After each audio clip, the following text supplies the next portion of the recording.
Olá, pessoal. Cá estou eu com vocês para mais uma live. Estou aguardando as pessoas entrarem aqui. Oi para todo mundo que está chegando. Muito contente de estar com vocês. Olá. Bem-vindos. Boa noite, boa noite. Boa noite.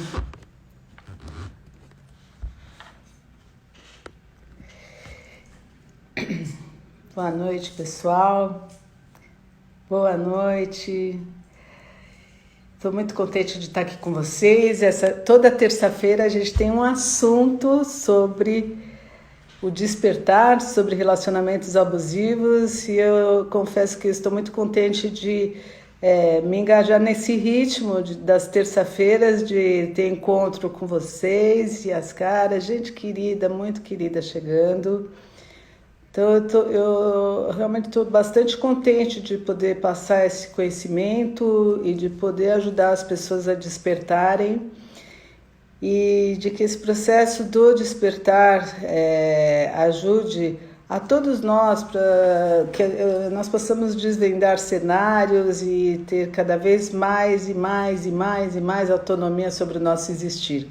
Porque eu acho que é um dos preceitos fundamentais da nossa existência aqui nesse planeta, a gente ter consciência, ter responsabilidade e saber exatamente o que nós estamos fazendo nesse planeta.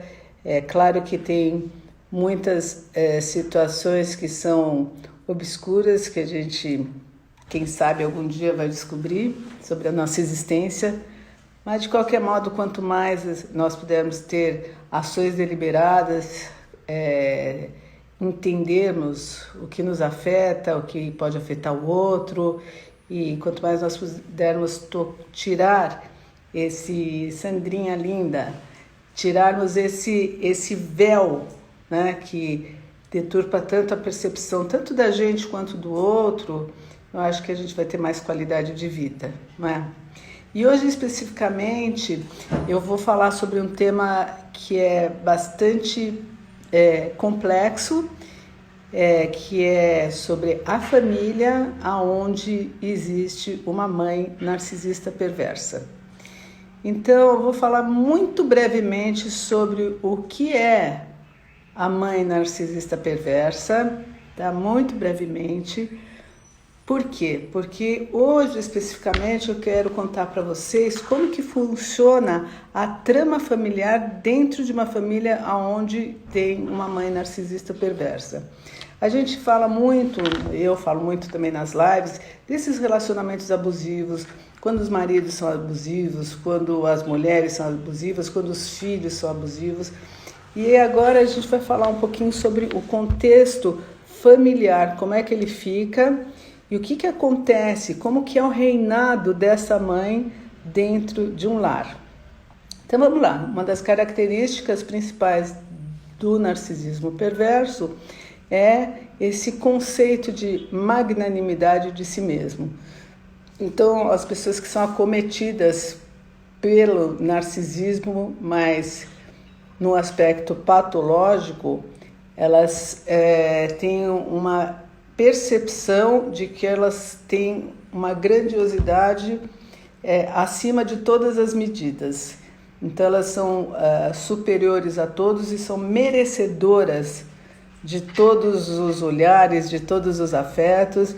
E hoje eu não vou entrar nos preâmbulos do que e do porquê que essas pessoas adoecem nesse nível. Já falei em outras lives, porque o assunto aqui vai ser mais extenso em relação à trama abusiva dentro das famílias onde as mães narcisistas perversas residem.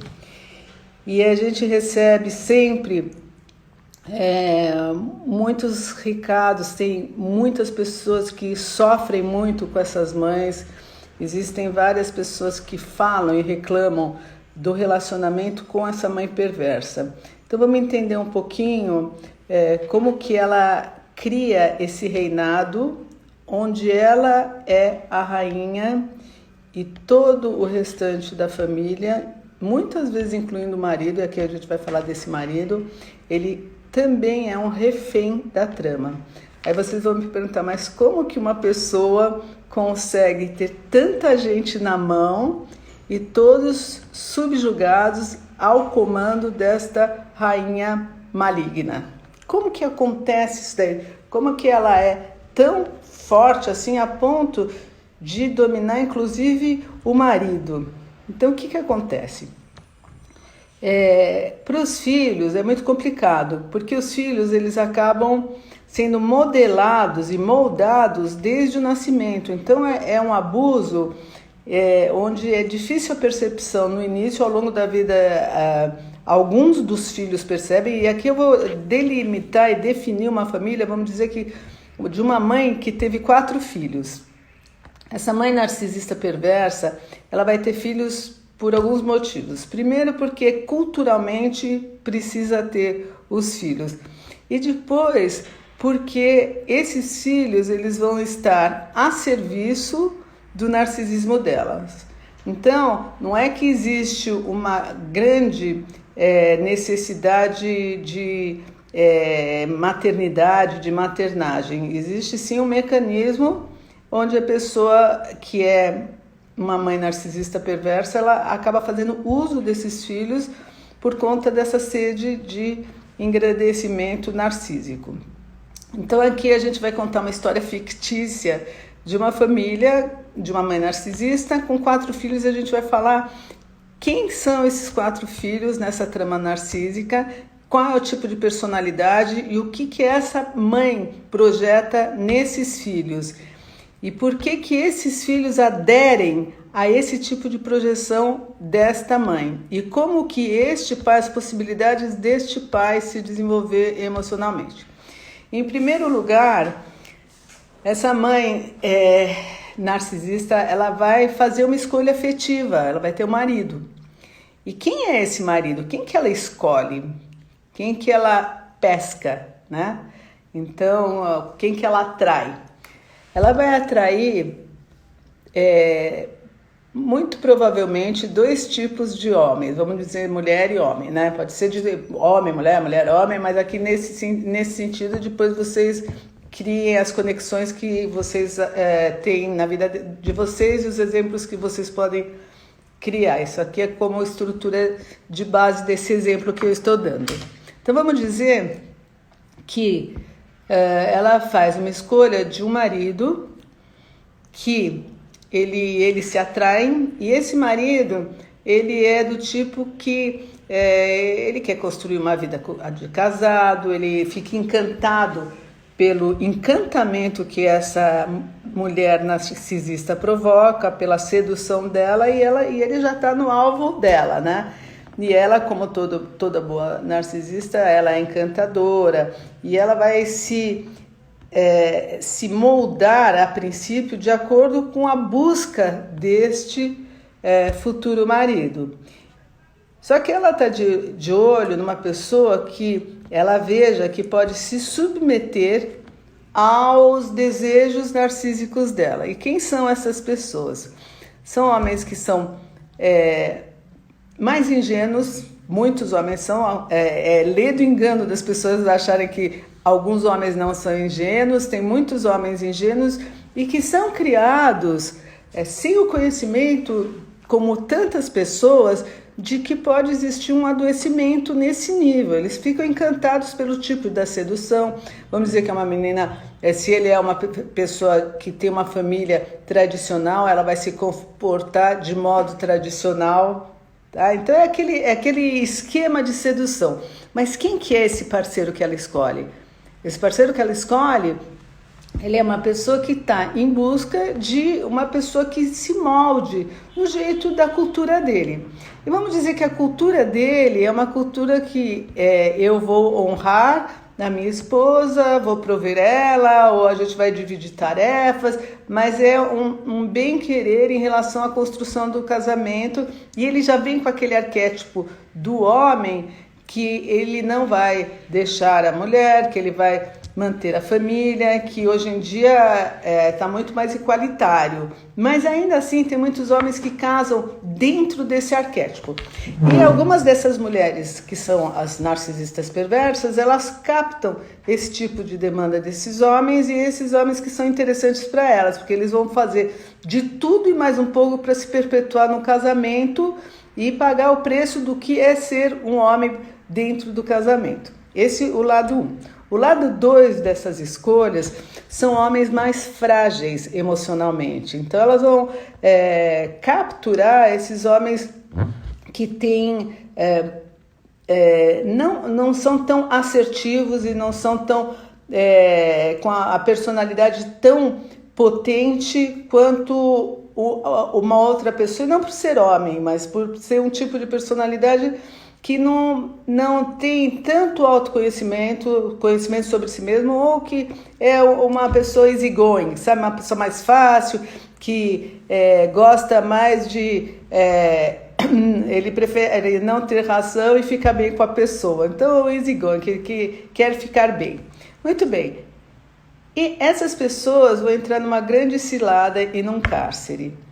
Porque vamos dizer que esses homens casam com essas mulheres e elas logo de início vão mostrando a cara, vão mostrando toda a que vieram, com o poder e com as carências infinitas, e o céu é o limite do que elas precisam e do que eles precisam oferecer a elas. Muito bem, esse é o princípio.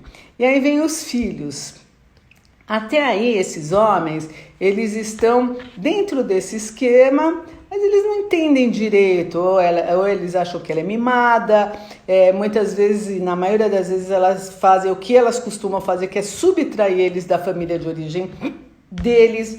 Então, o que elas vão fazer? Vão criar cenas e mais cenas para isolar os maridos, para que eles só tenham olhos para elas. Então vão criar confusão com sogra, com sogro, e literalmente vai começar, a vida desses caras vai começar a ser um verdadeiro inferno.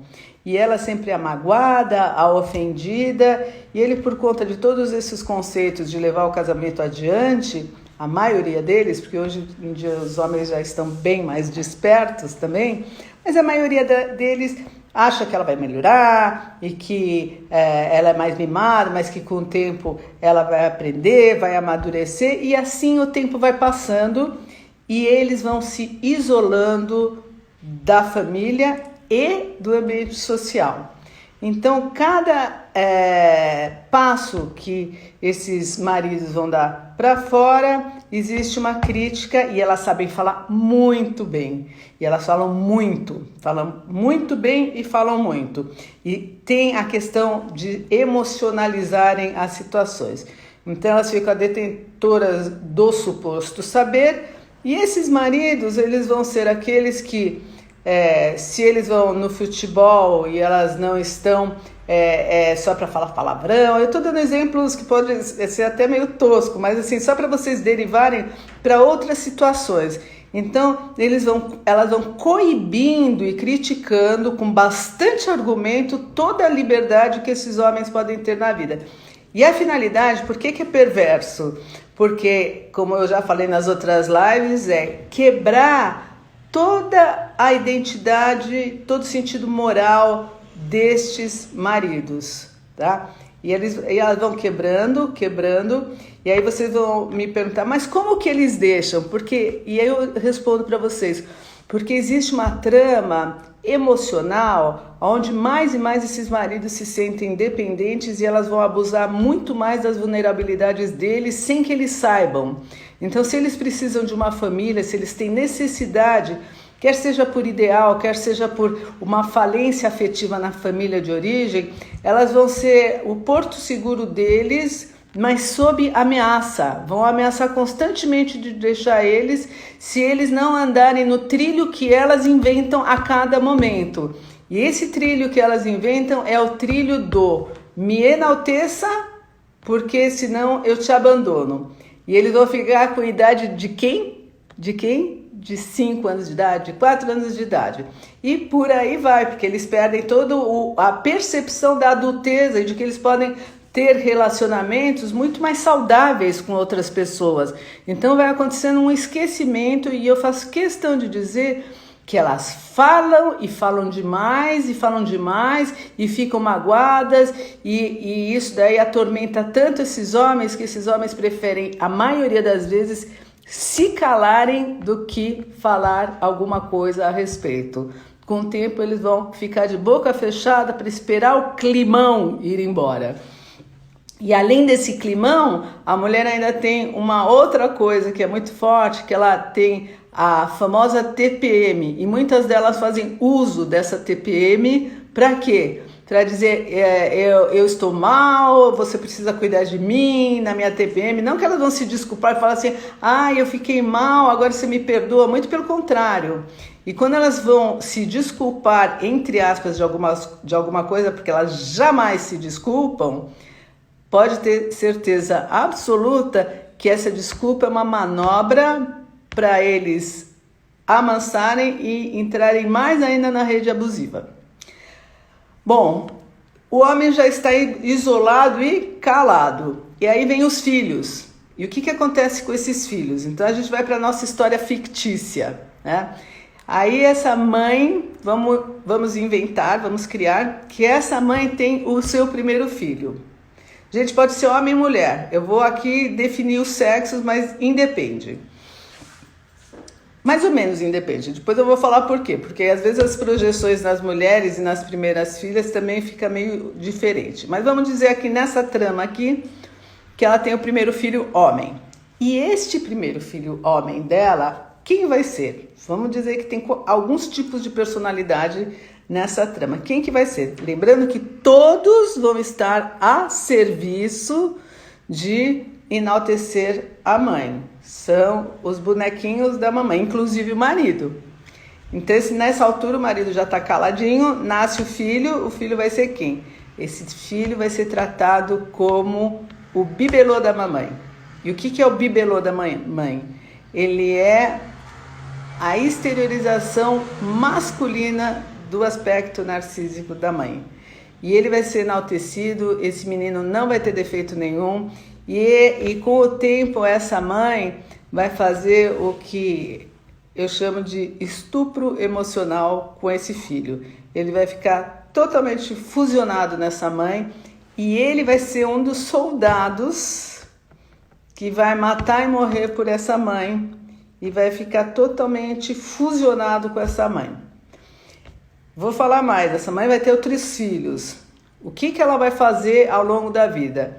Cada filho vai ter uma projeção dela para servir a ela. E esses filhos, olha que interessante, e esses filhos, eles vão, de uma certa maneira, disputarem entre si a comando dela. Ela vai dividir eles para governar e para ser a predileta, a escolhida, né? Então eles vão ter uma competição entre eles. Dificilmente irmãos, filhos de mãe narcisista se dão bem, porque o diálogo não pode acontecer, porque tudo tem que ser direcionado a essa mãe, é daqui para cá, ela intermedia todas as relações, fala mal de um filho para outro, se vitimizando e colocando intrigas, como se eles não tratam, cada vez um não trata ela bem.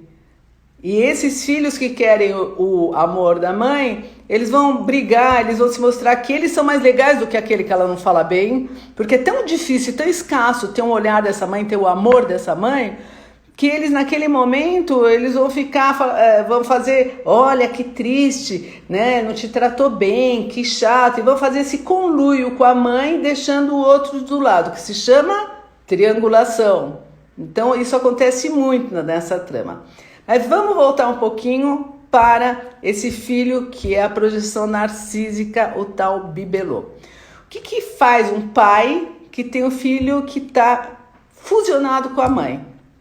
Fora, ele não consegue interferir, que seria o mais saudável nessa relação. E com isso, ele já está mudo, calado, ele fica como um morto, porque qualquer coisa que ele vai falar, essa mãe vai diminui ele, ele não faz a coisa certa, ele não segura a criança certa, ele fala alto, ele atrapalha e cada vez mais ele vai estar fora da relação que deveria ter com esse filho, não vai conseguir tirar saudavelmente esse filho dessa mãe, porque ela vai impedir, com toda a fúria dela, que não é pouco uma fúria narcísica, ela é ensandecente. As pessoas preferem calar do que brigar com um narcisista em estado de ira. Muito bem, esse filho, por não ter esse pai que cumpre o papel da relação dele com o filho, ele vai ficar muito prejudicado, porque ele vai passar uma vida fusionada e muitas vezes com um olhar enviesado para o pai, porque ele é que está casado com a mamãe, não o pai. Então esse é o filho de ouro, né? A gente chama da criança de ouro, the golden child, o que o pessoal fala. Depois vai vir quem? De repente nasce um outro filho ou uma filha, e essa filha e esse filho recebe o oposto. Essa filha e esse filho fazem o quê? Eles vão, a mãe vai colocar neles todo o negativo que ela tem e que ela não quer olhar nela, mas alguém tem que ser o negativo dela. Então a gente chama esse filho do quê? Esse filho é o que vai ser depreciado, esse filho é o que vai ser injustiçado, é o que vai ser humilhado e é o que nunca vai estar bom. Vai ser exatamente o contraponto e o oposto desse Golden Child. Esse é o bode expiatório. Esse é o bode expiatório. E ele vai ser literalmente bode expiatório. E, gente, infelizmente, esses bodes expiatórios, como eles não têm referência de validação interna e de autoestima, muitas vezes esses daí passam muito bullying, inclusive na escola. Porque eles não têm referência, eles estão precisando muito da aprovação. E quem busca muito aprovação no meio infantil, das crianças, dos adolescentes, recebe o oposto, recebe o não, recebe todo o sadismo dos outros. E é uma frequência, ele já está acostumado dentro de casa, por mais que ele busque, ele nem sabe ser dono de si mesmo, porque ele não foi habilitado a ter uma autoestima, a ter uma estrutura, ele é um pedinte afetivo. Mas é aquele que em algum momento desperta. E eu vou falar que talvez seja o único que tem uma capacidade e a possibilidade de se dar bem nessa trama. Porque por pior que seja o abuso, e às vezes nem esses têm a possibilidade, porque eu já peguei casos assim terríveis de querem me enlouquecer e os pais conseguiram enlouquecer esse que é o predestinado a ser o bode expiatório. Mas na maioria dos casos, esses filhos que são os bodes expiatórios, eles despertam, eles realmente despertam e conseguem enxergar que tem famílias diferentes, onde os filhos não são maltratados e começam a questionar essa mãe e questionar o pai. E nesse questionamento, eles vão ser mais ainda massacrados.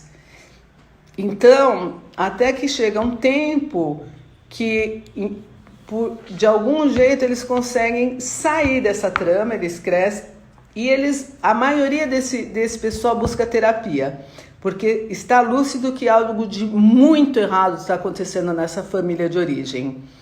E talvez a mãe também perceba que esse é o resiliente que tem a chance de despertar. A gente fala que as pessoas que sofrem bullying são as que mais aguentam, que mais têm força. Ao contrário de serem fracas, ninguém escolhe uma criança para fazer bullying se ela não vai ter resistência. Então, a gente vai pensar que esse tipo de funcionamento é um funcionamento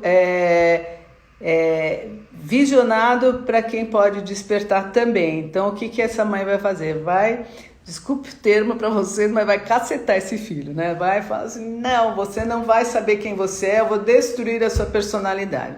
E eles sofrem demais, eles têm sequelas muito fortes que precisam ser tratadas em terapia de maneira bastante empática e concreta, porque é muito sofrimento. Então tem este filho também, que é o filho que sofre, que é o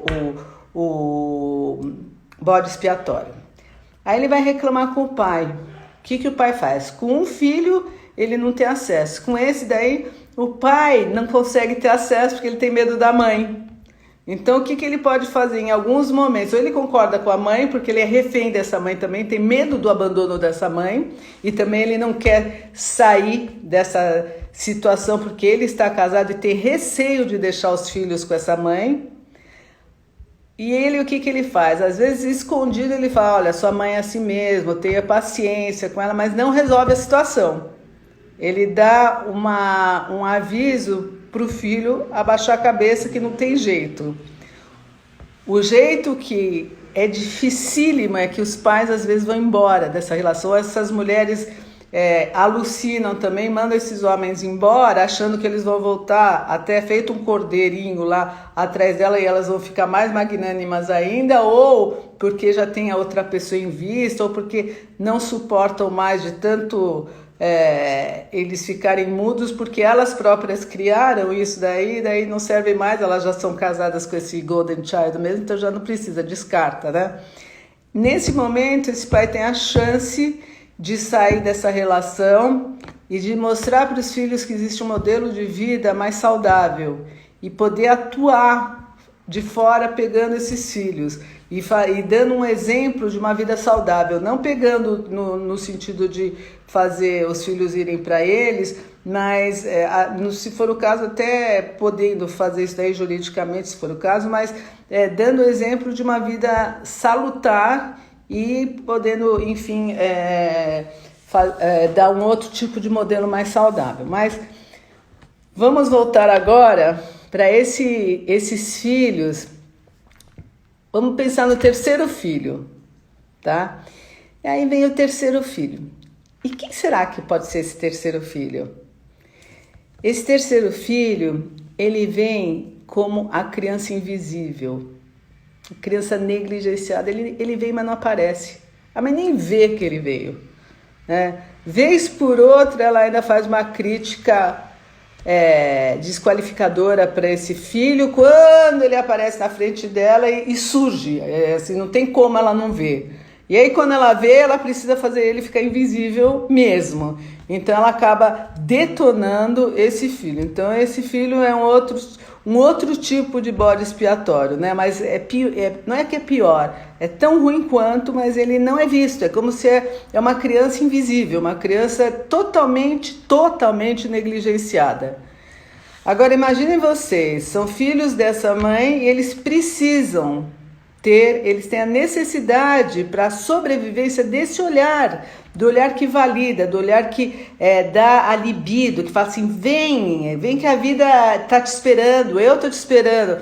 Essa mãe fala, venha, eu aceito que você venha desde que você me enalteça, desde que você cumpra com aquilo que eu estou determinando. Então eles vão lá ficar, não vão sentir nada do que eles poderiam sentir, porque eles estão proibidos de sentir algo, porque eles têm que ficar olhando para o que a mamãe sente. Mamãe sente tristeza, eles vão ajudar na tristeza. Mamãe sente vontade de comer chocolate, eles vão lá ajudar. Mamãe está sentindo falta de coisas materiais, eles vão trabalhar para essa mamãe. Então, o que está direcionado? O olhar para o desejo da mãe. Esse desejo deles é totalmente decepado. Então, quando é uma criança negligenciada e uma criança totalmente invisível, qual que é o futuro? Depois eu vou falar do futuro dos três, tá? Dos quatro. Então aí tem essa criança negligenciada. E depois ela ainda vai ter um quarto filho.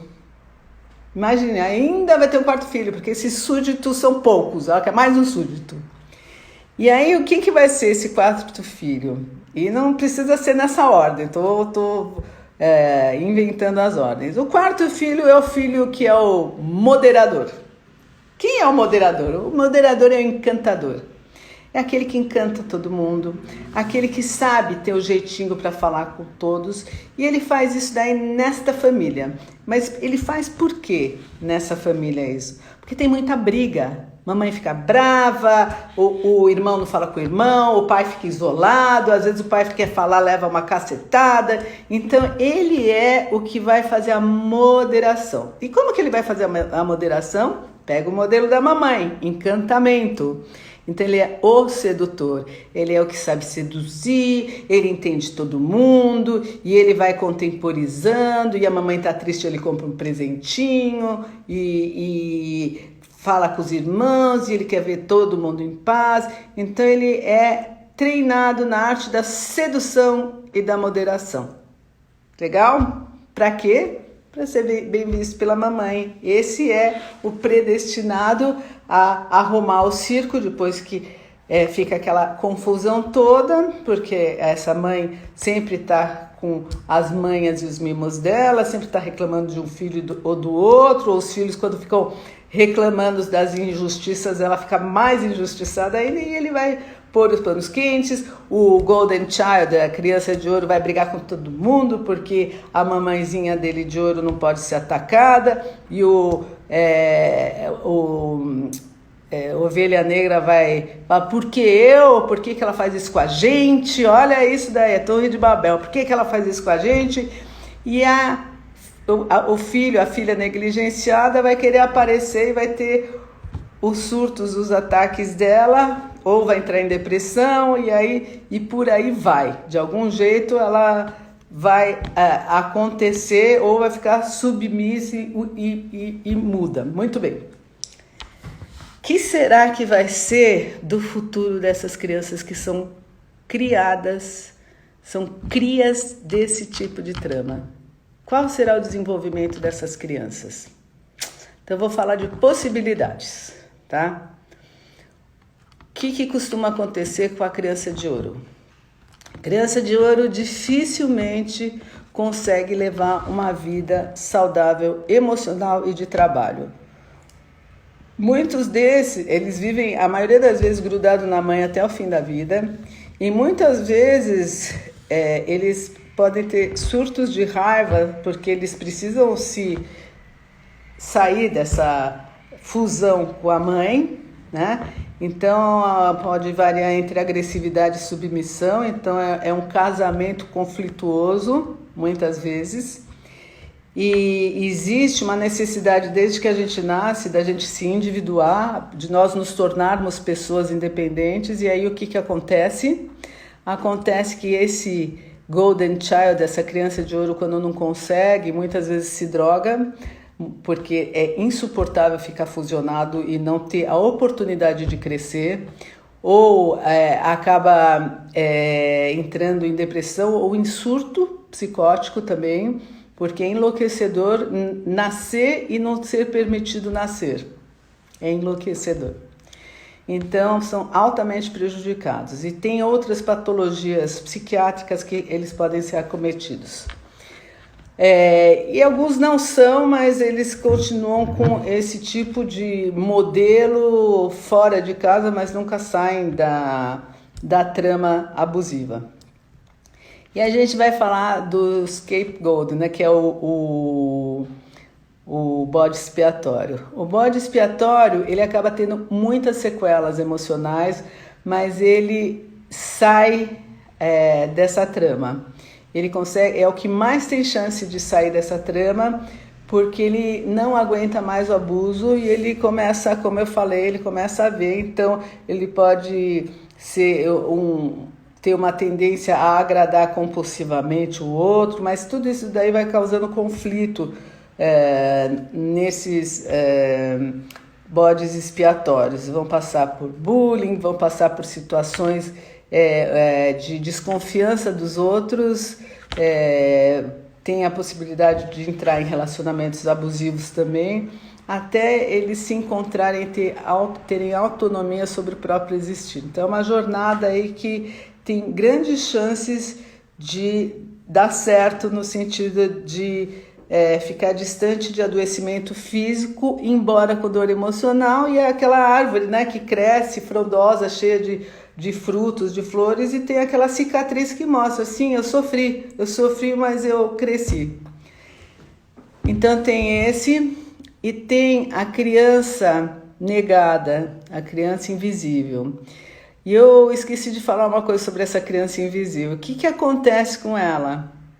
Acontece que o pai se associa, costuma muito se associar a essa criança invisível, porque eles se assemelham no final das contas.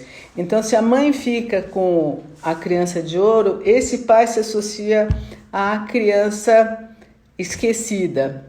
Só que com o tempo, essa criança esquecida tem uma tendência de virar a esposa ideal desse pai também. Isso é uma das possibilidades.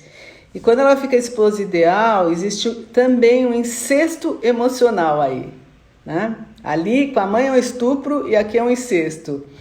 Muito bem, a diferença é que existe uma aliança e um olhar de cumplicidade que também observa tudo. Muito bem, o que acontece com essa criança negligenciada? Grande parte das vezes ela acaba assumindo a identidade da mãe, se essa vinha a falecer, se ela tem algum problema ou ela cuida dessa mãe, mas ela acaba assumindo, dificilmente se casam também, porque assumindo a identidade da mãe, ela se identificando com a mãe, é a chance dela ter uma identidade também. Então aqui tem bastante também trabalho terapêutico para ser feito quando essas identificações não estão tão grudadas no psiquismo dessas pessoas que foram totalmente negligenciadas. E elas ficam meio que as matriarcas das famílias quando essas mães falecem. E depois a gente tem esse filho moderador. O que acontece com esse filho moderador? Vocês veem que a maioria das crias acabam muito prejudicadas. É bastante complexo isso daí. Então, o que acontece com esse moderador? Esse moderador, ele pega todas as artimanhas de manipulação e de sedução dessa mãe, todas. E como que ele lida com isso? Ele vai para o mundo afora fazendo a mesma coisa. Ele seduz, ele manipula só que ele, diferente dessa mãe, dificilmente ele consegue se perpetuar em relacionamentos afetivos, porque ele é casado com essa família de origem e a maioria do dispêndio de energia vital que eles têm é com a família de origem. Então eles ficam de babás dessa família de origem, eles ficam querendo a todo custo harmonizar essa família de origem, negligenciam a família que eles podem constituir, os afetos que eles podem ter, eles sabem fazer a sedução, eles aprenderam dentro de casa, eles são ótimos nisso, mas eles não têm muita energia para construírem muita coisa além disso. Então, eles têm empregos onde eles são sombra dos lugares, não sobra energia para eles construírem uma vida com estrutura, porque a estrutura e o olhar está atado nessa família de origem, ele está em função de receber esse olhar da mãe também, mas o papel dele é da harmonização. Então ele tem alguns fiascos aí de tentativa e de usar, mas é muito empobrecido. Então ele pode ser um excelente sedutor, se arrumar direito e tal, mas fica aquele que tem dificuldade de desenvolver relacionamentos afetivos e dificuldade de se desenvolver na área emocional. A completude está em fazer essa trama da família acontecer e ele harmonizar a família.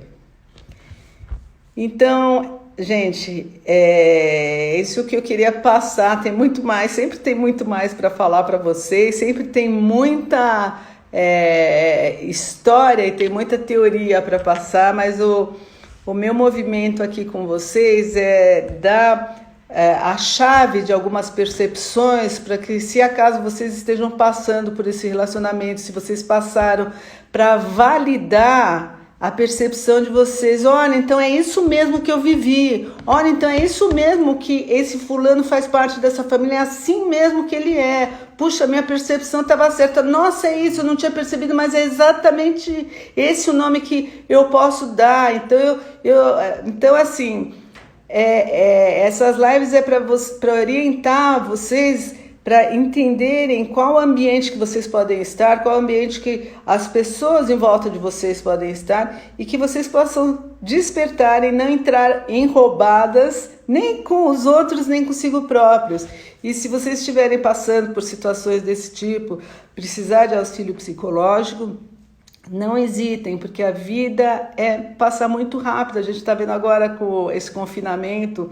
Então, o quanto a gente puder viver melhor e com mais harmonia interna e com mais qualidade, porque às vezes a gente acha que a gente tem qualidade de vida, mas é muito baixa. A gente se acostumou com baixa qualidade de vida e acha que é normal. E vai levando como se a gente fosse viver infinitamente, e a gente pode ter esses desafios e pode despertar e viver melhor. Tá bom, queridos? Então, essa a minha mensagem de hoje para vocês, com muito carinho, tá? E com muito amor para todos vocês, tá bom?